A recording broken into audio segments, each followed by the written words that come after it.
Hey guys, it's Lisa with Are You My Cousin? And sorry, I was a couple seconds late there. I'm having a little bit of tech issues here at my office today. So, yes, things look a little different on the camera. It's not quite as clear, and I apologize for that. I'm not really sure what's going on with my camera, so I'm using an older one. But that's okay, because we're here and we're going to talk genealogy, right? I hope you're having a great day. If you're coming in, I'd love it if you would pop in where you're viewing from, or maybe you've had a really great genealogy success this week and you want to share that. Feel free to share that in the comments as well. I always like to hear what people are working on and what types of successes you're having out there, because I think we learn well from each other when we do that kind of thing. So as you're coming, I guess I should tell you then, I am talking to you if you are new to me, if we've not met before. Again, I'm Lisa Lisson. I am the creator and over at Are You My Cousin website and YouTube channel. And I am also, what have I been working on this week? I have just, I've been that some of the photo collections. That's where I'm enjoying getting into some of the photo collections that I didn't know were there. So finding some fun things that I look forward to sharing with you in the future, because I love old family photographs, right? So I look forward to doing that. But that's something that I've been digging into this week. Hey, Lori, good to see you from Southern California. Hey, Nicole from Indiana. Hey, Melissa, good to hear you. Good to see you with us today. Melissa she is the archivist at the Houston County, Tennessee Archives, as also known as the Archive Lady. So really glad that you're here today, Melissa. How exciting. Hey, Vicki from Indiana as well. And Trevor, nice to have you guys. So glad that you are joining me today. So as you're coming in, as people are finding us, I did want to give you a couple ideas of things that are happening in my genealogy world this week. Hey, Althea from Ontario, and Lily's back from Mississippi. Hey, Dab, good to see you. It's so fun to see all these faces that keep coming up week after week. I really do appreciate you guys doing that. And I know that today I am an hour early, and I'm so glad that you guys did make note of that. I have a conflict later today, so I didn't want to cancel completely. I did want to at least be able to come to you guys. So thank you so much for joining me. Okay, so happening here at the Are You My Cousin website this week and all around. So we're continuing the summer road trip with FindMyPast. So we have spent the last 2 weeks in New York on our virtual road trip. We were there. If you missed the Facebook Live that Jen and I did with Josh Taylor on New York Records, it was fabulous, guys. I learned a lot. It is on the Facebook page at FindMyPast. I think it's still on my Facebook page. I will be putting it into the post. So I have a post on the site, lisalisson.com/New York Ancestors. And I will have that video in that post as well. So you kind of have everything right there together. So feel free to head over and watch that. Vivid Pics is still continuing with their Whodunit series, which is really a cool thing. So if you haven't done that, you definitely want to check them out. It's a way of, I think you'll learn a lot about Vivid Pics, but you also learn a lot about photographs. So it's kind of a fun mystery, so to speak. And so today we are talking all about family cemeteries, because I really like old family cemeteries. And I think, I don't know many genealogists who don't. In fact, I was just talking to Jen Baldwin from FindMyPast, and we were talking about things that we like. So she likes going to some of the cities when she tours out west, and she's looking at the buildings and looking up for symbols of different fraternal organizations, you can find a lot of the symbols like in the buildings out there. And I said, well, my thing is, I'm always driving down the road going, there's a family cemetery. There's another one that I haven't seen, and kind of always spotting things, particularly fall and the winter when the leaves are off the trees. And my husband's usually going, no, we're not stopping the car this time. So anyway, that's where I am with my thing. So we're going to talk about cemeteries, and I need to go grab a quick link for you guys. Let me grab it off my website. We are going to be talking about cemeteries, but if you are still struggling with your, oh, I can't get that right now. If you are still struggling to find your ancestors' death date or date of death, then I would encourage you to head over to the everything page. That's lisalisten.com/everything page. And you will find a link to my masterclass on finding dates of deaths for your ancestors.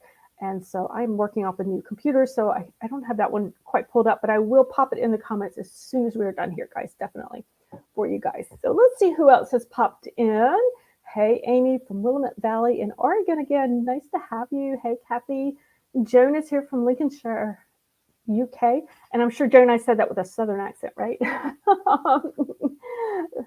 So, oh, and Amy did have some of her family in the New York area. So, Amy, if you missed that that particular video or that Facebook Live that we did with Josh Taylor, you definitely want to check that out because it'll be really helpful to you as well. Okie doke. Let's talk family cemeteries because I love a good family cemetery. Sometimes they're hard to find, though, I think. And well, I don't think I know they're hard to find. And sometimes we don't think to look for them because we kind of assume they didn't exist. Maybe we don't hear about them. Maybe you've actually been by one and you didn't actually know what it was at the time because it was in such disrepair. It may be that there are no stones there. It may be that the stones, the headstones, they're not traditional and stamped with name and dates that we're thinking about. It may be that they're actually just field stones that were placed there. And so we may not immediately recognize what they are, that they are a grave or grave markers there. So, or they might get taken. People don't even know what they are. And as their houses are being built and stones moved and all that stuff, they may not even know what they are. So I think they get lost. So basically the cemeteries sort of get lost as time goes by. And one of the things I thought was really interesting when it came to finding an old family cemetery that in my family, I've been able to narrow down the location of it. And you may have had this experience. I have not actually been able to physically go because I can't get permission to get on the land because it is posted private property at this point, and I can't get permission to go on there. But that's okay. That's another story.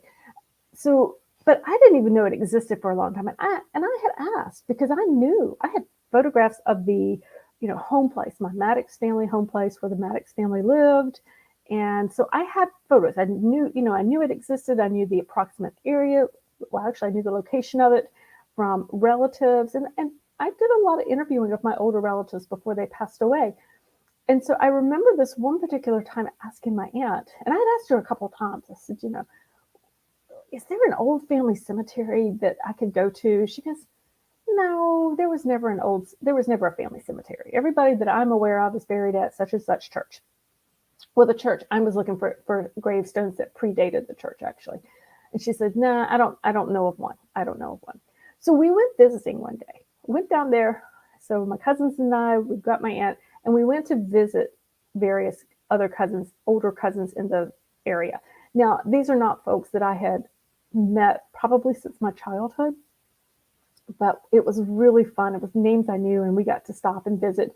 And it was so much fun to get the stories. And I remember very specifically standing in the driveway of my cousin's house, and we were getting ready to go, and I said, is there a family cemetery anywhere? And my aunt's like, Lisa, I told you there was not a family cemetery. And her cousin looked at her and she said, of course there is. Don't you remember? We used to play hide and seek among the stones. I was like, yes, little genealogy happy dance, kind of trying to control my excitement over the cemetery. But it reminded me of a couple of things. So we have to ask a lot of different people. I never stop with just one answer. I'm always going to ask probably the same person I've been interviewing a couple times, and then I'm going to ask the more distant relatives as well. And there were reasons why the older cousin remembered, because my aunt had been younger and she just didn't really have that memory.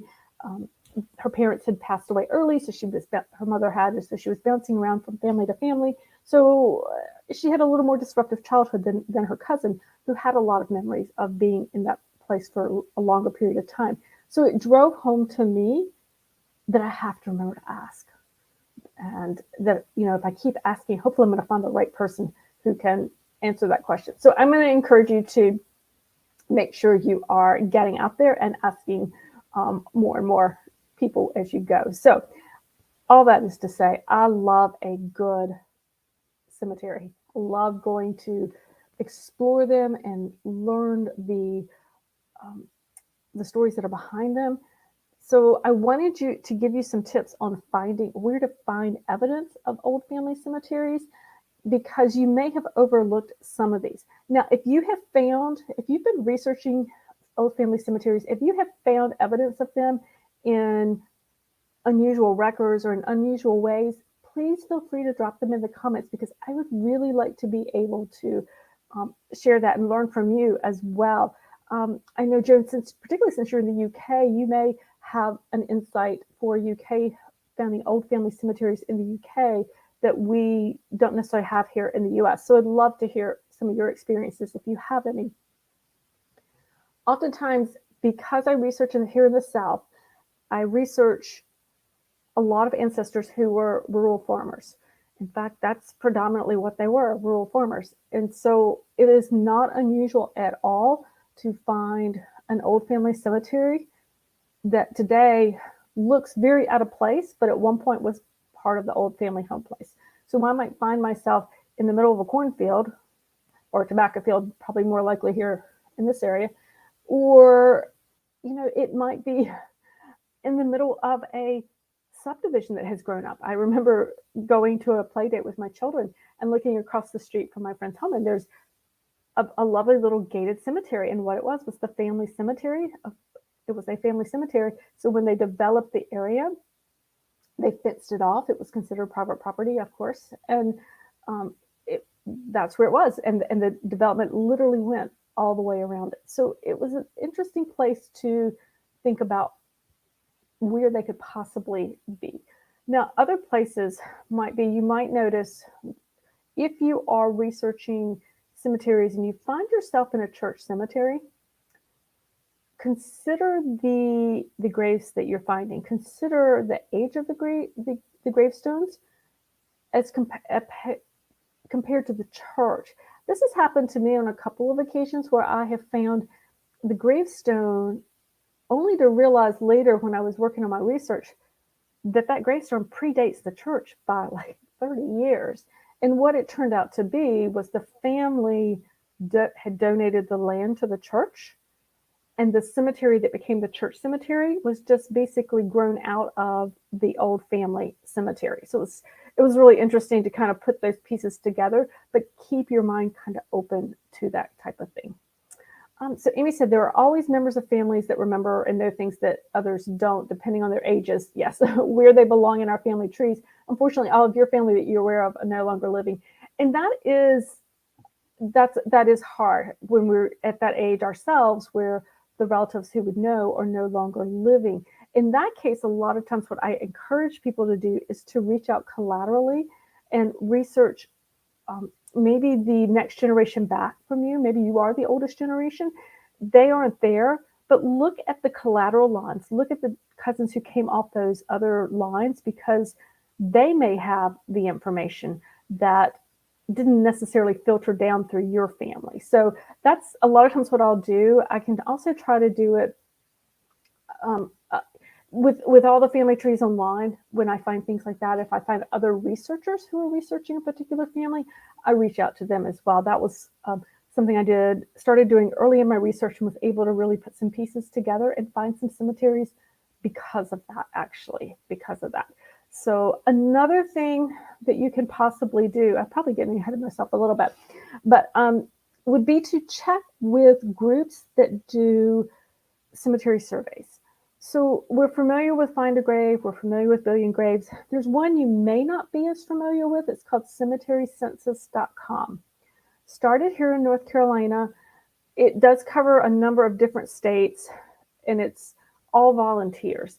But what they do is they go out and they will take the photos and survey the cemetery and give the information back to whoever's putting it all on the website.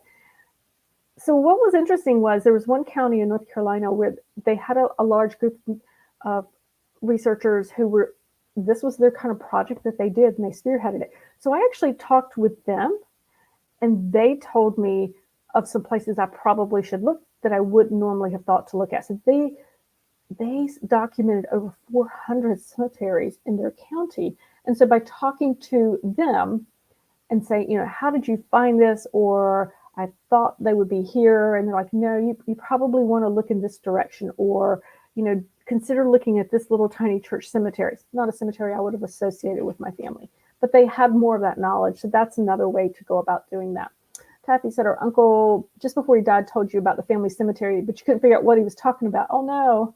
Tried Google Earth, photos weren't clear enough to see close-up views. Oh, that's a shame. Kathy, reach out to maybe, say, the Genealogical Society or some researchers on the ground, perhaps where that is, and you might actually be able to see if somebody can get you photos, or if perhaps you could actually find out the exact location and be able to get to it yourself. They might be able to help you out with that. So other places to find old family graves, deeds. I don't know if you thought about this, and it doesn't happen very often for me, but in reading deeds, they will sometimes reference the family cemetery. I have seen that happen on a couple times as they're selling land, and they're talking about boundaries of land, and they'll talk about the boundary going by the Smith family cemetery, or 1 mile, from the Smith family cemetery, turn left, however the language goes. But sometimes they will reference it as a point in the deed. So that's absolutely a place you want to go. Another thing would be to look at state archaeological surveys, because and check, it's going to be different for each state, but check with your state's archaeological site office, because they may be aware. In North Carolina, there have been done some surveys. Most of them, not all of them, I shouldn't say that. Some of them are volunteer done. Some of them are done by construction companies when they're going to build a new subdevelopment. Sometimes they're done by actual people from the archaeological site. But documenting these little cemeteries that come up that they're finding, and they document those because they have to prior to building or creating something on that site. The really nice thing there is that there's a lot of research sometimes put in behind that, so that you know who it is, or who might be in charge of it, and who owns that cemetery, who owns the land the cemetery is on. And so you can get some really good information with that. I've spent a really wonderful hour or so at the archives going through the cemetery surveys for my county. Now, they were not digitized, but as I would flip through, I found entire family trees written out in that thing. I found contact information for living people who had intimate knowledge of this family. So it was a great way to find that kind of thing as well. So that was something that I would encourage you to do. Look for those cemetery surveys done at the county or state level. You may have to ask around for those based on the location that you live in and where they might have been performed. So, but again, they can provide a lot of information on there as well. So I've enjoyed looking through those and taking the time and putting in the effort to explore those records. Let's see, what else might I think? Let me see what your thoughts are over here. There. Amy said, can a person request a volunteer to photograph information at the Find a Grave site? Yes, you can. And you might be able to do it at Billion Graves. I haven't used that one as much, but absolutely you can request, like at a Find a Grave site, for somebody to do that. But if you really are looking for something else, if that's not panning out, then I would reach out to somebody local on the ground to see, because I know, sometimes genealogy researchers, they're, perfectly happy to go out and photograph something at a cemetery to help somebody out. So yeah, absolutely. You could go both ways there, certainly.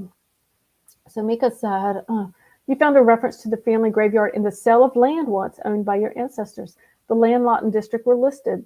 This was a very rural Georgia. GIS mapping does not show the land lot location today. As best you can determine, it's owned by a large corporation. The estate settlement was for the Revolutionary Patriot. Yeah, that happens definitely. But you're right. You found it in the land, but sometimes we kind of lose those locations over time, particularly those much older ones.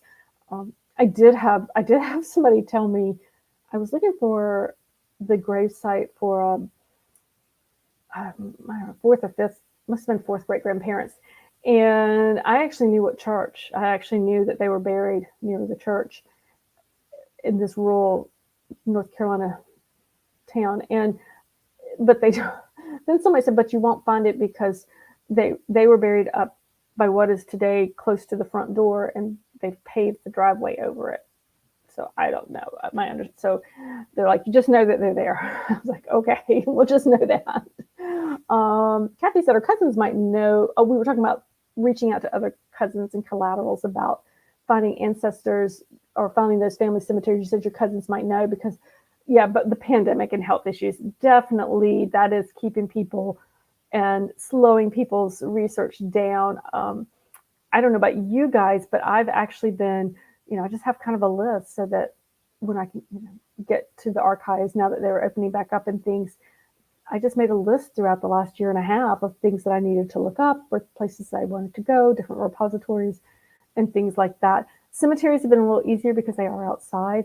Where to find those cemetery surveys? I typically find them. I found them at my state archives. So I'm in North Carolina, and I found them at the state archives in North Carolina. I did have to ask for them because I actually just wasn't sure what I was asking for, but they had them there. You could check. I would check at the county level as well, or at the state level. So I would reach out. Probably the first thing I would do would be reach out to the archives and say, "Hey guys, how do I, find these?" You can Google cemetery surveys for Georgia, cemetery, surveys for whatever county and state or country that you are in. Try that first and see if that would work. And if that doesn't work, then I do go try to reach out to the archives or like a historical society might have that as well, be able to tell you where those are. Typically, they're going to be at that state level or they're going to be at the county level. When they're at the county level, I will actually call. This really varies, and I've not had the best luck with this, but I did go after some information on an old grave. Actually, it wasn't that old, in a town, and I wasn't 100% sure where it was. I was trying to see if I could get more information on it, and I looked up the county, and then I looked up what county government agency handled cemeteries, who was in charge of cemeteries, and I reached out to them. And so they weren't great at responding, so it wasn't far away, so I just showed up in person, actually. I had that advantage. And when I did, it turned out the receptionist was the county historian. So that was really helpful to me. But that's what I did is I reached out to find out what county government agency was in charge of cemeteries to find out what was going on with that. Another good thing you can do that you might have trouble finding if you're looking for old family cemeteries or evidence of old family cemeteries, call an existing funeral home and ask them, because that's sort of their business. They don't necessarily, maybe the older ones are no longer being used, but they may have the understanding of what's out there. And if they don't know, they can probably point you in the right direction to help you figure it out. So that's another thing to do. I do the same thing with church records. So sometimes when I'm researching religious records and trying to find religious records, sometimes, yes, I could go through the state level archives. I could, the religious archives. I could go through national level archives there for religions. But sometimes it's easier that if I'm researching Baptist ancestors who are Baptist, I'm probably, I could call the local Baptist church and say, hey, this is the kind of thing I'm looking for. I know it wasn't your church, but where would these types of records be kept? Or how could I learn more about this? Or I'm going to reach out to a friend who's of that faith. And that has actually helped me move my research faster. So I probably would have gotten there eventually, but it's just quicker to do that. So you might want to try that as well. All right, let me check what else. So we talked about the deeds and the family members. Yeah, we've covered a lot of things today. So definitely check your deeds. So what I would tell you is that if you were looking, when you were researching your ancestors, and you found your ancestors, you found where they lived, you had their deed, you might want to explore that for more deeds, find all their deeds that they had, because you may find reference to that, to a cemetery, or other pertinent information to your research, because you may not need all 5 deeds to determine who the father of John is. You may already have that, and you found it and you were able to use that one deed and put them on the map. But go ahead and follow that up all the way out, because you may find other things referenced in that for your research. And if you're in the case of looking for a family cemetery, you may find that family cemetery mentioned as well there. Definitely get out there, check those family trees that are online. You guys know I'm very cautious when I use family trees online. I use them for clues. But again, if somebody else is researching your ancestor extensively, or that family line extensively, they might have information that is not out there and that you just don't know about. So, if you are somebody, I research the white family of North Central, Surrey County, North Carolina, Granville, kind of those northern tier counties. Well, do you know how many people were named John White in colonial North Carolina? A lot. But I researched them, and I have my research in my tree online, but I can tell you, not everything is actually on that tree. In other words, I have knowledge of a potential family cemetery. I haven't proved it, but it's about as close as I think we're going to get, but I just haven't gotten around to adding that to that particular tree. I have the information in my own records. So if you see somebody researching your family line, reach out to them, because they very well may have more information on that.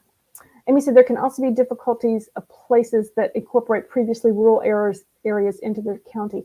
Absolutely. An example is you had a family cemetery where your great-great-great-grandfather homesteaded in, I don't know if I'm going to say Saltillo, Nebraska, deeded part of his land to an area where one of his sons passed and wanted to be buried. And then the cemetery used to be way out in the sticks, and now it's in Lincoln, Nebraska. Oh my gosh. Not sure how someone looking for that cemetery would know unless they're a member of, hang on.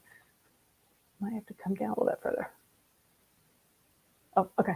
It stops there. But yeah, sometimes not knowing, that goes back to really being able to follow the land, but also following, if you know that's in the middle of Lincoln, Nebraska, following basically the trail of the development of an area that can definitely make things more complicated. And the reality is there are just so many of them out there that, as many have been documented, many haven't been, and are at risk for being lost. Okay, so yes, you're not sure how somebody looking for that cemetery would know unless they're a member of the County Genealogical Society. They walked all known cemeteries, did a book leading up to the bicentennial. Isn't that wonderful? They updated in the 90s, but didn't give the county their maps, which caused your cousin to walk in circles. Oh my gosh, until you made a copy for him. Oh, I'll pass it on to the county. Yes, so it's these groups, when you find groups that have walked all the cemeteries like that is, and created these resources, that is what is such a valuable resource. And sometimes that's the only way that you and I can know, and we'll get that lead on it sometimes, particularly if family members have passed on with that. So yeah, that's crazy to do. But yeah, again, it's kind of like the cemeterycensus.com. When I talked to the group that did those for the county that I was researching, they were even able to tell me, I was up there and I was a little hesitant to go to some of the cemeteries. And I guess I do want to mention this. Some of these little family cemeteries, guys, you've got to think about your safety before you go. I know where some are, and actually had a researcher who knew the areas from the area who was helping me. He said, this is where it's at, but do not attempt to go. It is not safe. I said, okay, I won't do that. We'll just mark that one as we know where it is. And that's all she wrote on that. He said, but it's absolutely, he said, I won't go there. He said, it's not about being a single woman. He said, out there alone. He said, I just wouldn't go out there, period. I said, okay. But make sure you're being safe. Make sure you're knowing what you're doing, that you have somebody that you're going with, that you have permission to be on the land, because a lot of times the land is posted. So make sure that you have permission, because if the land has passed out of your family, So, and definitely don't go alone. Take a cell phone and watch out for snakes.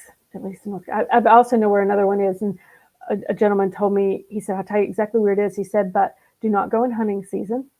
He said, and don't go in the summer because of the snakes and ticks. He said, it is extremely rugged. I'm like, okay. I said, if it's okay, I'll just use your pictures. He said, that works. So you do need to keep your personal safety in mind. And you said, for Nebraska.